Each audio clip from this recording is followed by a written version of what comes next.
Bonjour, bonsoir, dear friends. Welcome to our JCB Live.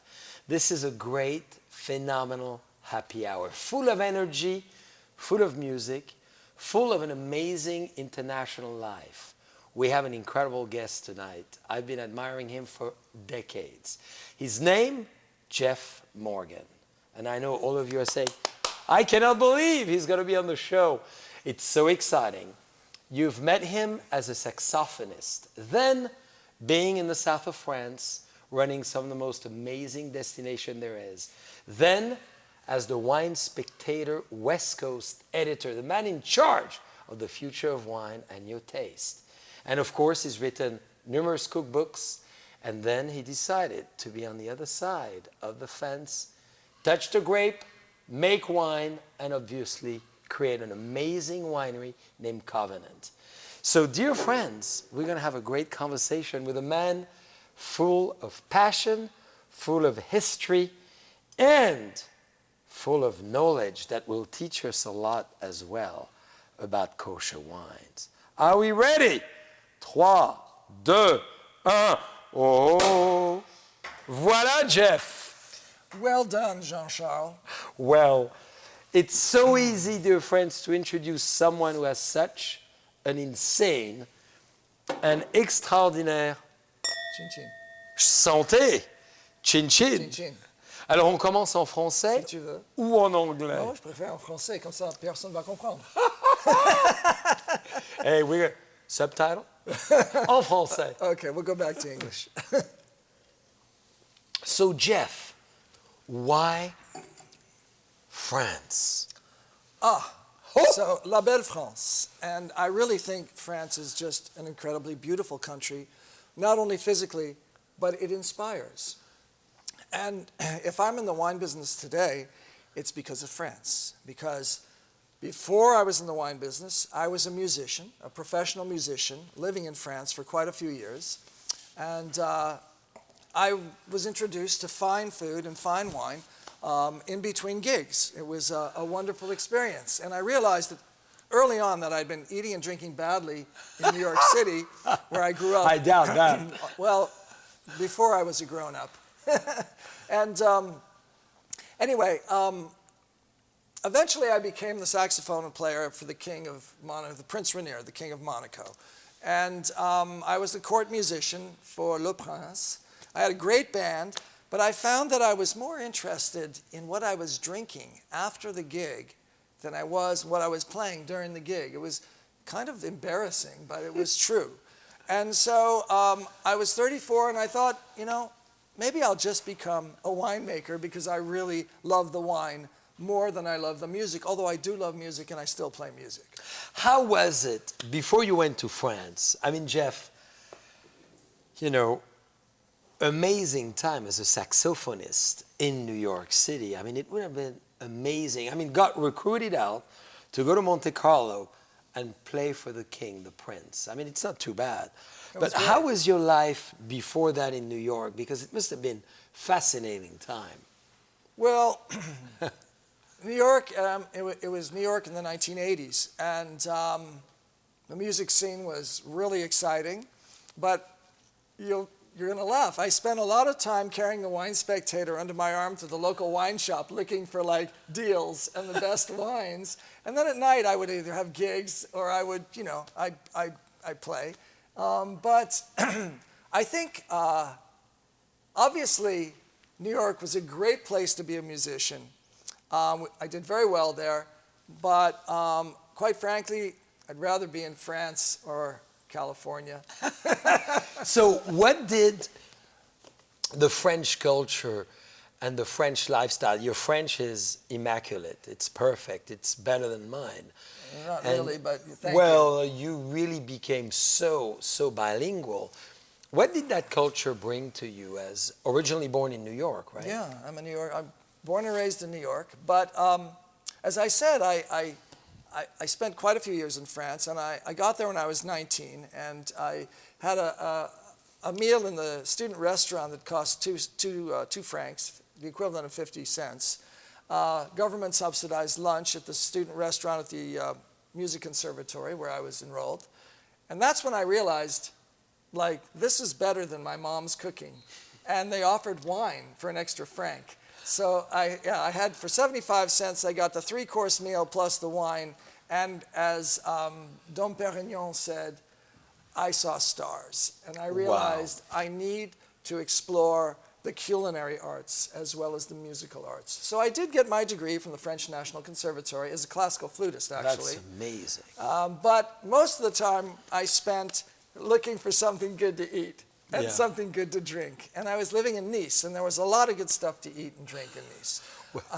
So then, fast forward. Okay, I was 10 years later, I was, still there. And actually, I did a little back and forth. But in Monte Carlo, that's when I decided I've got to just focus on wine. Can you believe it, Jean-Charles? Nobody would hire an American saxophone player to work in a French winery. And why is that? I don't know. They will change their minds today. Yeah. And So- we would. Yeah, so I had to go back to America, where I got a job in a little winery in New York and kept playing gigs in New York City on the weekends. And eventually, and this is the funniest story, I became the house band for another king, the king of wine, Marvin Shankin. So the publisher, the editor and publisher of the Wine Spectator, I became, in the Hamptons, the house band for special events for the Wine Spectator, which somehow was related to all this, but I can't remember exactly how. That's incredible. Now, describe for us how you perceive this American friendship with France and vice versa, this Franco-American love that you represent so well, not only from the style of wine you produce today as far as the style, and as well for your love of both, because you're really the perfect Franco-American. They have in France, they have a program, or they did back in the day when I was a student, and it was Les Boursiers, okay? The government of France would give grants to foreign students in the hope that they would learn French culture and then export it when they went back home to wherever they came from, and help spread French culture. And I was a boursier. Really? Yeah, I was a boursier. Very difficult to get. It's like the full scholarship. Yeah. In other words, in an American college. It was the full ride. Although back in the day, the French university system was quite reasonable also. But anyway, I almost didn't come back because I love French so much. And the only reason I came back was because I was a jazz saxophone player by that time. And really, as an American jazz saxophone player, you got to go to New York for a while. But I so love French culture. I love the way there's a joie de vivre, right? There's a joy of living, and it's experienced à table. It's at the table where we all come together and we eat and we drink and we share stories, we share our experiences, and that's what great food and that's what great wine does. And I learned this not here. Fortunately, this is happening now in America, but 30 years ago, 35 years ago, it wasn't so much. And I really have embraced what I call the French culture of the art of the table. And I hope we're going to be practicing shortly. Yeah, and I hope that I can share it. I mean, I think when you start a winery, the whole point is not just to make wine, but to share the wine. You want to share what you produce, because that's where the joy comes from. It's not, you can't just sit in a closet and drink your wine all day long and say, wow, this is great. You need to share it. So I'm all about sharing. So talking about sharing, Jeff is one of the most talented wine critique in the world of wine, an amazing writer. We'll talk about his numerous books on many topics, including food and wine. So why don't you describe this little wine of passion? We decided to serve to Jeff a wine he's never tried before, 2013. It's a late disgorged Carneros, Napa side, and a wine that we love because it's all about passion. So how would you describe this? You know, he's really putting me on the spot here. Yeah. No kidding. Yeah, but, you know, Jean-Charles. And he could do it. You know, Jean-Charles, I used to do this for a living. Exactly. So, this is what I would call a bright, fresh, delicious sparkling wine. It shows hints of green apple and citrus. And I think it would go beautifully with just about anything you wanted to start the evening with, including a show like this. Well, then we're going to have a little more for another toast. All right. Now, Jeff, you have really a fascinating life that really represents, in many ways, what we could call the American dream. Born in an amazing city in New York, play saxophone, great success, get the bourse, study in France, play for the king, not too bad, and then come back to the US and manage the West Coast of one of the key leading magazines named The Wine Spectator. Give us a little bit an idea of that transition from France to music to writing for The Wine Spectator, and then we'll go, of course, later on the winery and the winemaking side, but give all of us that sense and how it was. So, if you had asked me 35 years ago if I would be sitting here with you talking about the life I've had, I would have laughed, because it is kind of a miracle. I can't believe it. I have to pinch myself in the morning. I'll do it. Thank you. I'll remind you. I have crocodiles for him to wake up, just in case, you know. And lips of Gina's, of course, to kiss you on the forehead. I'm looking forward to that.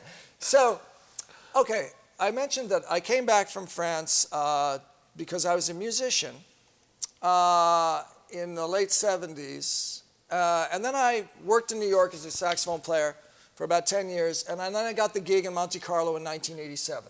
Okay, so I was working with a lot of great players, and we had a great band. The other saxophone player in my band he's still playing with the Rolling Stones. My guitar player went with Paul Simon. I mean, this is a great band, okay?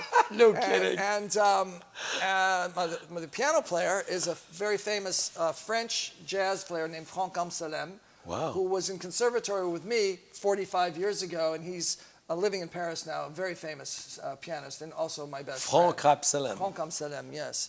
So, so we go to Monte Carlo, and as I said, you know, I'd been working, trying to get this gig. It was a great gig, but I was falling in love again with wine and food and the lifestyle. Yes. And the music was great, but I don't know. I thought I need to be a winemaker.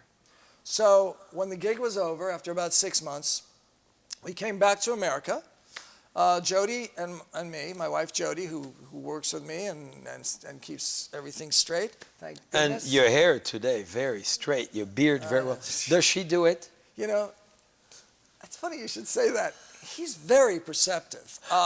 She said, Jeff, you better get your hair right and your beard right, because you're not going up there without looking right. You should have seen me yesterday. I really was a mess. I know. I doubt that. But what we're going to discover tonight at dinner, if Jody did and trimmed Jeff's hair on his chest. And that's going to be really the surprise of the evening. Going to be very exciting. Stay tuned. So back to this story, which seems to be never ending. So I'm gonna go fast forward a bit. Come back here. I'm looking for a job at a winery. Yeah. I know I need to make money because I'm a trained musician, so I had to stay close to New York. We went to Long Island, New York. It's only 100 miles away, 160 kilometers away. I found a job in a vineyard. There was no winery even. We built the winery while I was there. So I worked in this 30-acre vineyard for 2 years. We built the winery. We worked with some very, very fine consultants, dont Michel Roland. Of course. And I learned a lot, but I was working really hard for $7 an hour in the vineyard, and I was making $1,500 a night as a band leader. Yeah, so this wasn't working. That's a little bit of a... So I finally, by that time I had 1 and almost 2 children, little girls, one of whom works with us in Israel, and the other one who's right here in California, and she's a wonderful publicist in the restaurant business. And I thought, you know, I got to quit this wine gig because it's killing me. I'm working, 5-6 days a week. Then I have to practice. Then I have to go to New York and play. I'm falling asleep on the way home. So I quit. But Jody, who has all my best ideas, said, well, you're always complaining, Jeff, about wine writers who don't know what they're talking about. why don't you write about wine? Hey, she puts you on the spot. And I said, I've never written anything but music, honey. And she said, I think you can do it. So, long story short, somehow, Always good to have a great partner in life that can push you and challenge you and eventually enlighten you, as she did. Well, so I somehow did get into the New York Times as a wine writer. Okay, that's Tiny another little story, newspaper. Yeah. And, it's all about who you know, right, Jean-Charles? Well. And the Wine Spectator saw one of my articles on Long Island wines in the New York Times, and they knew me because we had gotten high scores for the wines I was making in Long Island before I quit the winery. And Tom Matthews called me and he said, are you the same Jeff Morgan that we knew making the wine at that little winery in Long Island? And I said, yeah. And he said, well, we didn't know you were a writer. And I said, well, I wasn't 2 years ago when I met you, but now I am. And he said, well, we have a story for you. And I said, great, Tom, what's the story? You're not going to believe this. He said, we want you to write about kosher wine for Passover. Exciting. How would he know that you know anything about kosher wine? Well, I didn't. I want to toast to that. With a kosher wine, by the way. Unbelievable. Did you accept the story even though you knew nothing about it? Well, here's the thing. So I said, Tom, I really don't know anything about kosher wine. I mean, I know about wine, but not kosher wine. He said, but you're Jewish, right? You could say that back, 30 years ago. You could say that to somebody and not get arrested. And I said, yeah, I'm Jewish, but no bar mitzvah, no Jewish education. I know nothing. He said, it doesn't matter. He said, I don't think I've ever said this in public, okay? This is the first. Thank you for sharing. He said, last year we had a non-Jewish person write the story, and we were accused of anti-Semitism because the wines were not so good. And that's what they wrote. Wow. He said, you don't have to sugarcoat this. He said, you can write whatever you think, but we have a Jew, and, we're safe. This is your foot. He said, unbelievable. This is a true story. I couldn't have made this up. He said, this is your foot in the door, Morgan. Take it or leave it.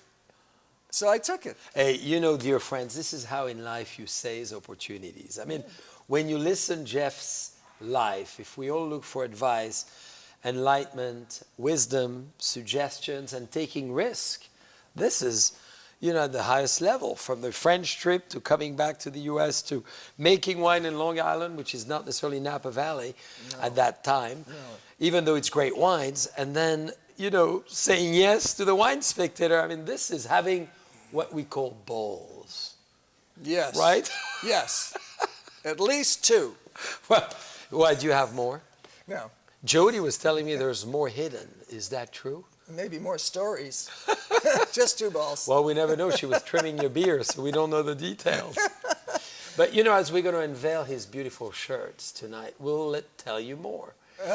And we have a great friend named Kimberly Charles who knows how to make everybody speaks very dearly. So we know she can extract a lot more information.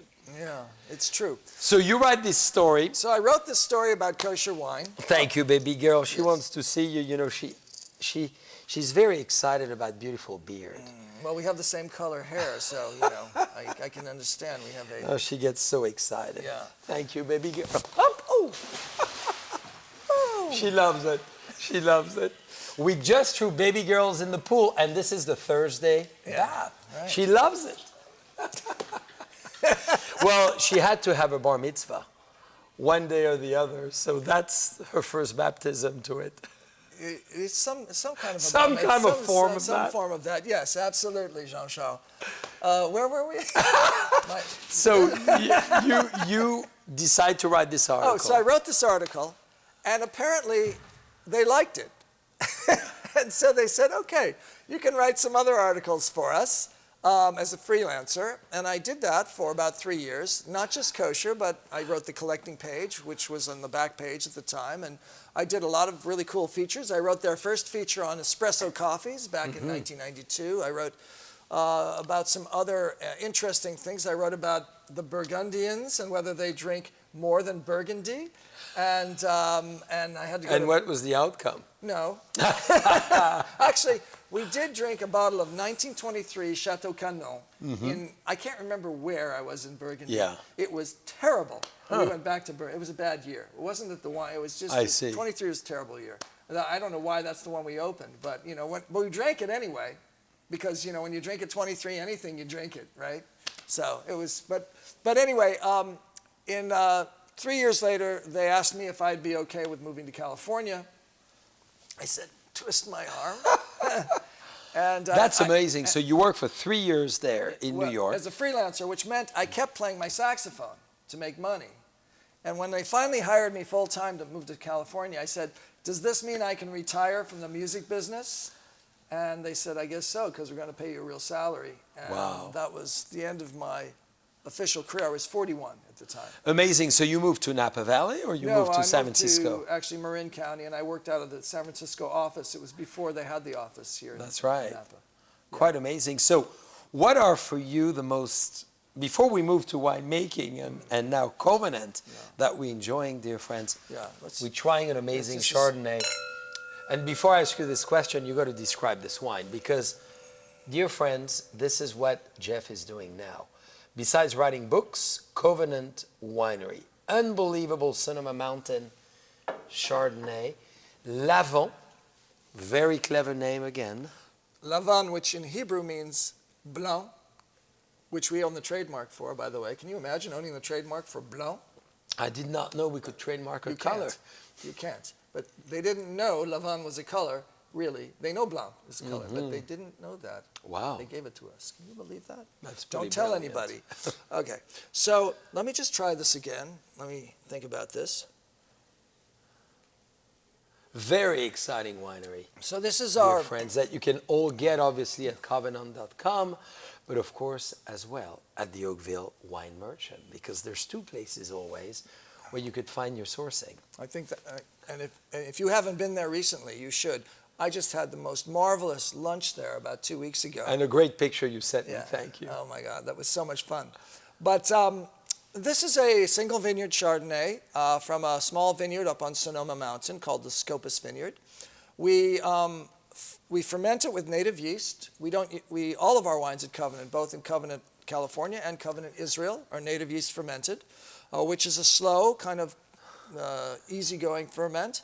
It yields complex layers of flavors, such as, in this one I'm getting, again, a bit of lemon curd. Do you add lemon and lemon curd to it, or it just comes naturally from the fruit? It's a gift from God, I think. That's amazing, because with all the cookbooks he's doing, I'm just wondering, maybe there's a little cooking in the wines, and it's all pure and natural, It's right? natural, yeah. Beautiful description. It's got a freshness that we found in the sparkling wine, but it has more of a richness because it's aged in barrels. It ferments in barrels. It's aged in barrels for about 16 to 18 months. I don't remember exactly how long this one was in barrel. It goes through what we call the malolactic fermentation, which means it has a certain richness, creaminess. But hopefully it's still refreshing, because one thing I hate is a white wine that's not refreshing. And it's doing all of the above, dear friends, and more. So congratulations for crafting such a phenomenal expression of your taste. Well, thank you for letting me drink it in this phenomenal glass. I love it. Fantastic. You know, we shaped it this morning. I blew it with my own. Very good. And here it is. Fantastic. So, Jeff, if there was a contribution you could eventually own at the Wine Spectator, what would that be? What is the biggest contribution you did when you ran this amazing magazine on the west coast of the U.S.? Well, it's very kind of you, Jean-Charles, to say I ran it. I hardly ran it. I was the West Coast editor, it's true. Well. I had a number of colleagues who did not need me to run them, and I didn't run them. But my job when I got out here was a very exciting one. It wasn't just to review wines. It was to tell the story of the wine country, from Napa Valley all the way down to Santa Barbara. And so I kind of embarked on a mission to seek out the historically important wineries, the ones that I felt had made the biggest contributions to what was then, this is 25 years ago, Napa Valley and California wine, and tell that story. And I got to interview the most amazing people. I mean, I went up to Schramsberg and interviewed the Davies family. But when I interviewed them, it wasn't just like for an hour. It was like I spent several days interviewing them. Or I did the first interview of Francis Ford Coppola at Rubicon, it was then Francis Ford Coppola Winery in Inglenook. And to do that, I had to study the history of Inglenook, which was it's just fantastic, as well as the history of Francis Coppola. And by the way, he filmed my interview with him, which was nerve-wracking, but I'll never forget it. Well, that's a big deal. Yeah. What a man. So I feel that I really got to highlight the soul of modern-day winemaking. I mean, all the guys, David Ramey, I got to interview him. He's David very well. David, not only did he build Dominus, but he was at Matanzas Creek, and he was, he did a lot of, David's done an amazing job of kind of integrating old world philosophies into new world winemaking. Absolutely. So I think if you look... The interviews for you were the big deal. If you go to the Wine Spectator's website and you plug in Jeff Morgan, you've got about 450 articles by me. That's amazing. And that doesn't include 1992 and 93, which they haven't got digitized yet. So where do you think, from that time to today, wine has come? And how much do you believe, as wine writers, you could help wineries to become better?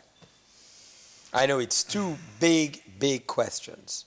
Well, most certainly. I mean, when I first got to Napa Valley 25, 26 years ago on assignment here, I would say Napa Valley was arriving.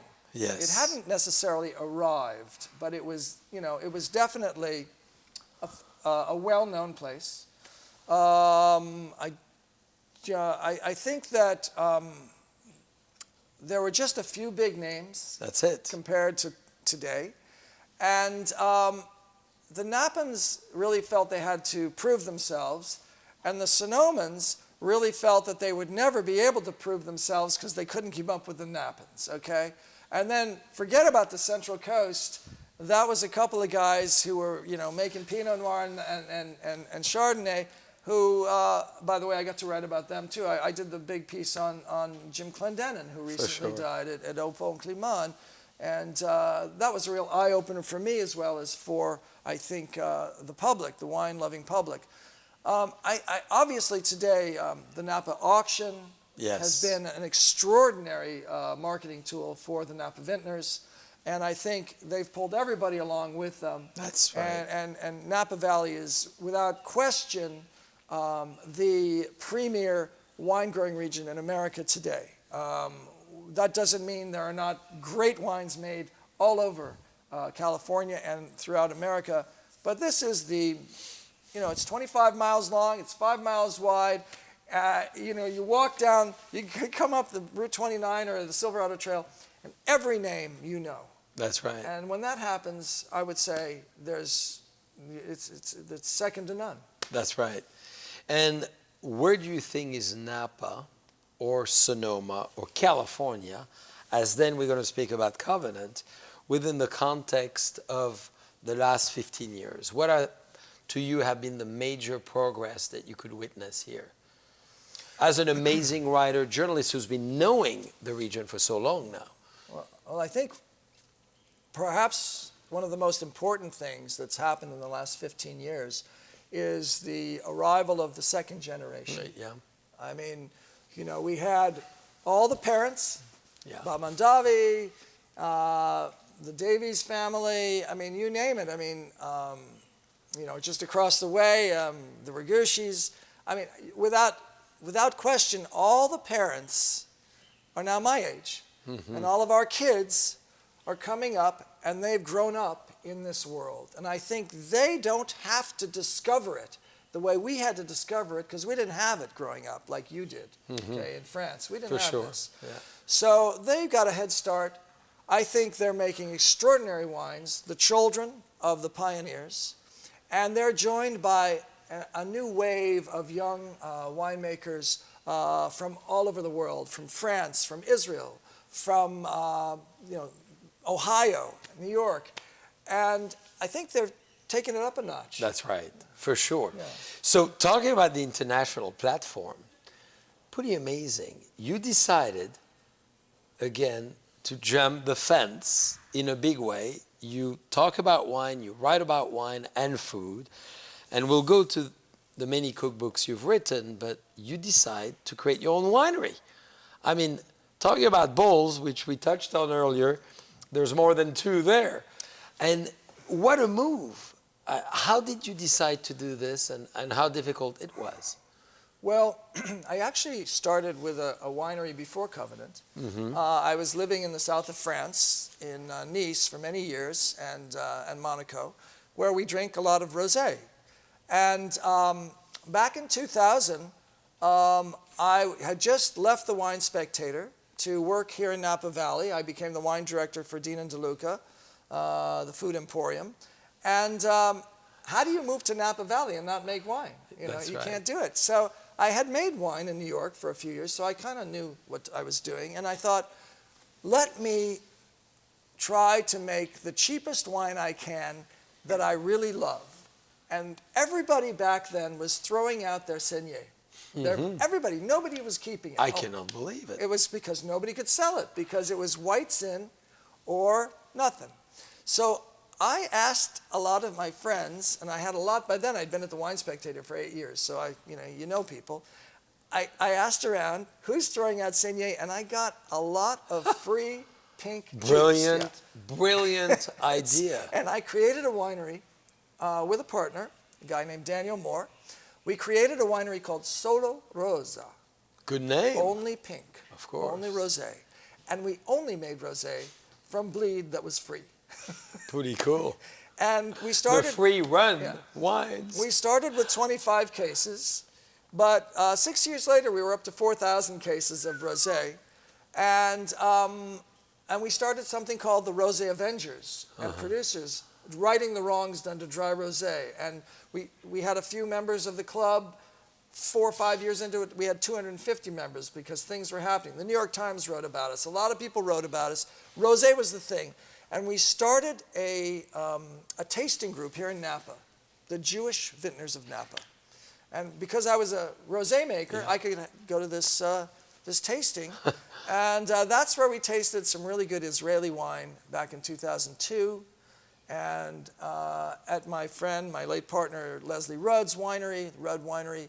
And we thought, this stuff's really good. That's right. Let's try to make a great kosher wine from Napa Valley. So I didn't start with kosher, even though I would write about it for the Wine Spectator. I did not start with making kosher wine. But we started with some really great grapes from Napa, and the rest is history, I guess. Well, it's not history, because making kosher wine, one, is not easy, and two, not many people do it, and not many people can do it. So, as we finish our white, I know you're talking faster than well, of course, and I refilled it. So good it is. So, dear friends, Chardonnay Lavant, 2018 vintage, Sonoma Mountain, spectacular wines. Not bad. I'm going all the way in now, which is really cool. I know I can. You know what I'll do? Right here in the pool.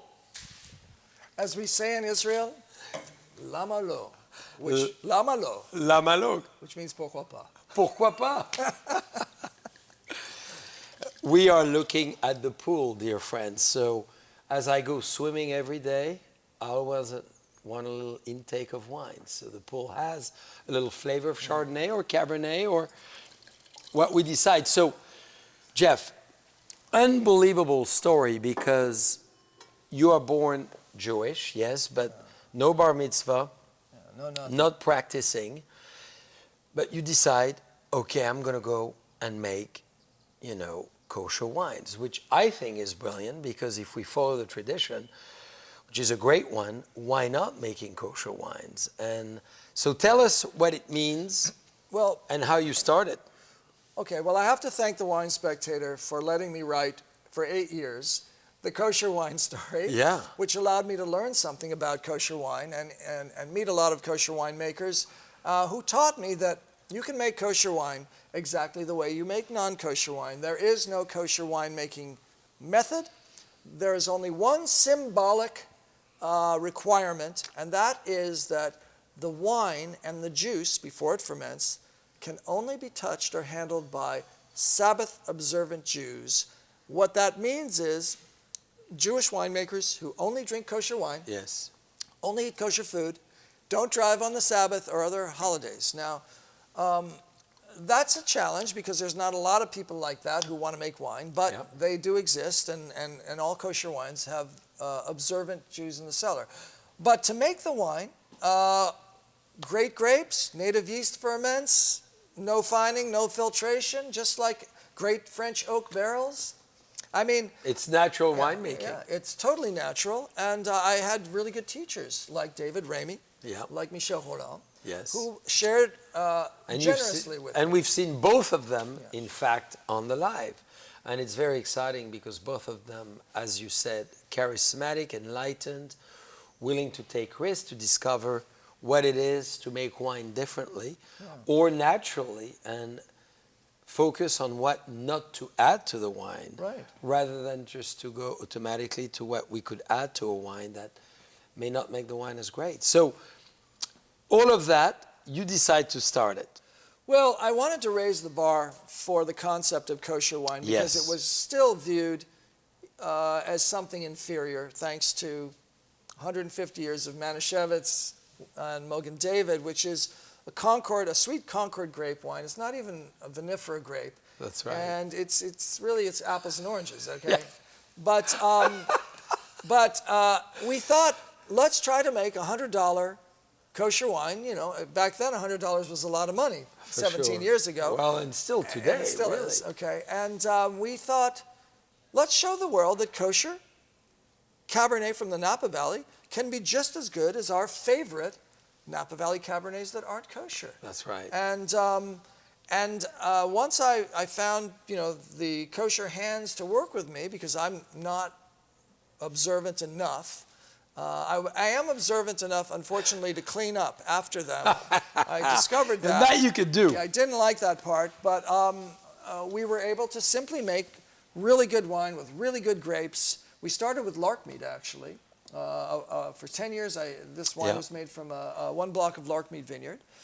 And I think Covenant, I don't know if it's me, but Covenant has inspired other kosher wineries to also raise the bar for what they produce. And so when I started, nobody was making $100 kosher, practically nobody. A couple of French guys. Yeah. But A few that we know well. Yeah. But today, I think everybody's rising to the challenge just the way a generation ago, Yes. everybody in Napa Valley in California was rising to the challenge of kind of being the best. That's right. And tell us the name, this fabulous name, Covenant, the meaning of it, and your philosophy with this incredible winery that you've created. Okay, so what do you do for a name when you make a kosher wine, and you call it L'chaim, which means to life? Maybe, we thought about it, but no, that wasn't quite where we were going. But we looked in the Bible for inspiration. And one word that comes up a lot in the Bible is the word covenant, which is, it means a bond, a connection, a strong bond or a strong connection. And I think that wine, in Jewish tradition, is used to sanctify the Sabbath and connect us to our spirituality through what we call the Kiddush, which is the toast on Friday night that welcomes the Sabbath. But I also believe, as we talked earlier, when we were talking about life in France and the art of the table and the importance of dining and drinking together, how really, where does everything happen outside of the bedroom? It happens at the dinner table, okay? And that's where people share. And as we drink more, we become more open and we share more. and we become more connected. So the covenant that on our label refers to all of these connections. And I believe that wine is the ultimate beverage Yes. for bringing people together and perhaps healing the world. I love that. Healing the world. I'm going to drink to this. Me too. What a great name, very thoughtful. And what a powerful wine as well. I mean, from the winery that you established in a unique place, which I love, and you should talk about it, to the style of wine that you source. We're drinking, dear friends, in Napa Valley. And this is a phenomenal young vintage, 2019, probably just got bottled. We did. We ran out of the 18. Yeah, for sure. Big demand. Big demand. And who does not want to have a wonderful, high-quality kosher wine? And this is not that the other wines we mentioned, Morgan David or Manischewitz, are about wine at all. They're just different. And here it's Vitis Vinifera, which is the finest of the history of the best wines ever, that is vinified. And what a great job. Thank you. I mean, what a wine. So what is it for everyone? And tell us about the winery and when it's located. Okay, so as Jean-Charles said, we're drinking the 2019 Covenant Napa Valley Cabernet, which we vinify at our winery, our urban winery in downtown Berkeley, California, which is about an hour away from Napa Valley and the grapes that we use for this wine. And why did we move to Berkeley? We had been in St. Helena in Napa Valley for 15 years. That's where I raised my kids, pretty much. And then about 6 or 7 years ago, it was a stretch for our crew, who all lived in the East Bay in Oakland, to drive all the way up to Napa, especially during harvest. It was just too much. So I thought, well, we'll move closer to them and find a warehouse that we can convert into a winery. Brilliant. There's also a synagogue in Berkeley that I was interested in attending because it's what we call modern Orthodox. In other words, they put up with crazy people like me who really want to do it but don't know how to do it so much, and they're very forgiving. But there's a nice Jewish community there. So we moved in 2014. Do you remember the earthquake in 2014? For sure. So that was our first day of harvest. That's amazing. Well, the harvest was an earthquake. Yeah. And you did very well. So when we talk about kosher wine, is there any challenge you're facing in general when you go out in the market or you talk to people about it? Or if... Yeah, that's a good question. So the greatest challenge for us is the kosher wines are still perceived in some disparaging manner, because there's still some weird stuff out there. There's still the Manischewitz. Yeah. Okay, there's still the Morgan David. And I think that my mission today is not so much to show the world that we can make a really good kosher wine, but to help the world understand that a good wine that happens to be kosher is simply a good wine, and there's no reason why you have to think of it as kosher. Why do we keep making kosher wine? Because I want to make wine that everyone in the world who drinks wine can enjoy, and that would include the Orthodox Jews who only drink kosher. So if I make a wine that's not kosher, they can't drink it. And I want to be all-inclusive in my winemaking. And so you'll find this wine on the wine list at the French Laundry here in Napa Valley, where nobody's keeping kosher and nobody's worried about where it's kosher. But you'll also find it in the homes of very religious Jews throughout the world. And do they have, as an example, in many of the restaurants, a kosher section? Or it's a symbol that is next to the wine in the wine list? If they have a kosher section, it's not a very good idea, because anybody who's eating in that restaurant doesn't worry about whether it's kosher. And so they might say, well, that's kosher, that must be Morgan David or Manischewitz, and they won't buy it. So I would strongly recommend any restaurateurs, and by the way, in the French Laundry, there's nothing kosher about it. I mean, it doesn't say kosher. It would be a bad idea to market a wine as kosher in a non-kosher restaurant. In addition to this amazing project that is a phenomenal winery, you do a lot of things in Israel. So tell us about what one of your daughter is, in fact, and with us tonight. I'm sure she's watching. And what do you think of Israel wines, and where do you see the future? What are the trends? Okay, well, Israel is an amazing story. In 2011, my business partner, Leslie Rudd, and I decided a visit was long overdue. We got on a plane and we went to Israel to look around. And of course, we visited the winery that inspired us to make Covenant, Castel, Domaine de Castel, and a number of other fine wineries. And I noticed that not only were the wines good, but the terroir, okay, the countryside, the soils reminded me so much of the Rhone Valley, especially in the Galilee. It's all terra rossa, those iron-rich soils with gobs of calcaire, which is limestone. So, yeah. I mean, you could be in the Rhone Valley. Really? Yeah, it's like the Rhone. And not surprisingly, I think our Syrah and our Viognier, our Rhone varietals from Israel, are our best varietals. You have to remember, and what I realized, that not only is Israel filled with history, and not just Jewish history, but Christian history and Muslim history, and the history of all the civilizations that have converged upon Jerusalem. But it's also been a winemaking country since the time of the Romans and the Greeks. And I thought to myself, why are we not making wine here? This is our homeland, Naturally. I mean, I go to France, I feel very at home. I speak much better French than I speak Hebrew. But Israel is my home. For sure. And I wanted to go back to my home and create a wine from the land that my ancestors come from. And you have. So our first vintage was in 2013. We made a Syrah. And this is our 9th vintage this year. And we call the winery Covenant Israel. Wow.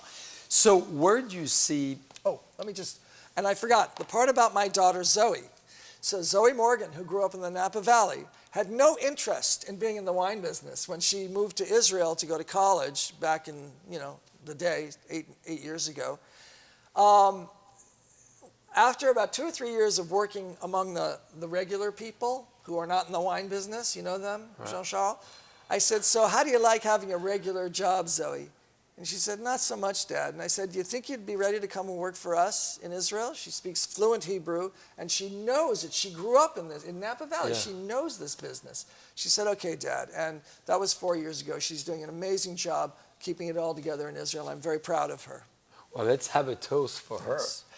How is it, in fact, to work with your daughters? And my wife. And your wife. Ooh la la. We'll drink a l'chaim tonight. L'chaim. To life. I know it's a big question. But many of our friends with us tonight have family businesses. Many of them do work with their husbands or their wives or their significant other or children. I think if you're respectful to your significant other and your children, in other words, they're not working for you all the time, okay? You have to give them their space. That's very important. Then the job becomes a family project. That's it. And so it's not like we go away from each other every day and then we come back at 6 in the evening and, we share, did you have a nice day, dear? We actually have things we're working on together. And I find that with both my kids who are in the business and my wife, Jody, I find it to be very energizing and refreshing, and it's a very bonding experience. Mm-hmm. Now, besides wine, how many books now? So with Jody, we've written 10 books. We even wrote, we've written some really funny books. All of them are cookbooks, except for the book about rosé, which was our 3rd book. How prolific! I wrote the Tommy. Can you believe it? I wrote the Tommy Bahama cookbook. Can you really? See, I never knew they had a. This is it a Tommy Bahama shirt? I don't think so. Looks like it a little bit, more right? Expensive. Hey, so tell us about this one. This is great. So, Dear friends, very kindly, Jeff offered us this beautiful book that he wrote with his wife, Jody. yeah, so this is our last book, hopefully, because I think we've said it all. The Covenant Kitchen, Food and Wine for the New Jewish Table. And it's kind of an amalgam of everything we've learned over the last 25, 30 years, living in France, living in Israel, living in California. It's a blend of many cultures, and there are a lot of terrific recipes. They're not too hard. You asked me once if I was a chef. I am not a chef, which means anybody can do these recipes. So what's your favorite wine in here? My favorite wine? If you had, wine, Wi- meaning favorite recipe, you pick one. Okay, I think Because there's a lot of amazing things. you just were open to one of my favorite. It's the Yeah. lemon lime pasta. Here we go. And lemon lime pasta. I felt it. Here it with- is. It's with fresh rosemary, fresh lemons, olive oil, and Parmesan cheese. I saw it there. You were there. Yep. Yeah. And it goes great with any bright, fresh white wine like a Sauvignon Blanc. Yeah. Sauvignon Blanc or a Roussanne or Champagne is fantastic with this. It's a great recipe for a summer afternoon, and it's easy. It's really easy to make. Every recipe is easy. So do you serve food at this beautiful urban winery once in a while? Well, when we're lucky enough to have someone come for lunch, absolutely. We were lucky to be the one. Yeah. So Jeff, you've had so many passionate moments in your life, and the beauty is you followed your passion. I mean, when we think about everything you've done in your life, it's amazing. Are you still passionate about something? Well, I think I am passionate about everything because I get up in the morning and I'm excited about what I'm doing, whether it's making wine, selling wine, sharing wine, playing my saxophone, Which you still do. which I still do. I feel blessed. And what inspires you the most? Besides Jody, of course. And besides the people that I interact with that give back a lot of energy, Yes. because that's very important.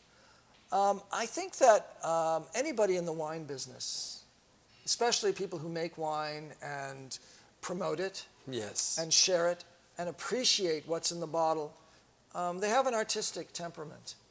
And I think we're sensitive to whatever it is in the world that makes us feel strongly, whether it's good feelings, bad feelings, but there's a strong emotion that circulates through artists that I don't find among non-artists so much. That doesn't mean they don't have it, but that emotional edge Yes. is, for me, a driving force, and it keeps me going. Jeff, it's the time to the ultimate moment where you're going to share with all our friends the ultimate message. You've had an amazing career, an incredible path. I mean, what a fun journey. And you keep going at it in a very, very charismatic way, which is very magnetic, as you've all witnessed. We've lived 16 months of, unique time. Yeah. When you look forward, what advice, message, whatever you want to say to anyone around the world, and we have friends from USA, Canada, Europe, Asia, everybody is with us, and maybe Eastern Europe as well, and Africa. So what big message, I'm going to first have a toast to you, of course, for incredible inspiration. What a big message would you have to everyone? So I have a very simple message, and it may sound a little cliched, but I think cliches are often true. Yeah. And so I would say that it's important to follow your nose, which I means love it. your nose is how you find things that interest you. And once you know what's interesting to you, even more important, follow your heart. Mm-hmm. And if you can be true to yourself, you can only do it by following what is right here. And if you're afraid, well, welcome to the club. I'm terrified, but it doesn't stop me. I love it. Well, Jeff, thank you. Let's go. Well, with this one. Yes. to the passionate bubbles, the passion you exude. Congratulations for all the things you've done. Thank you on the behalf of the wine world as well. Thank you, Jean-Charles, for having me on the show. It's a true honor and a privilege and a pleasure. Well, to many more. Jeff Morgan, dear friends. See you soon. L'chaim. L'chaim.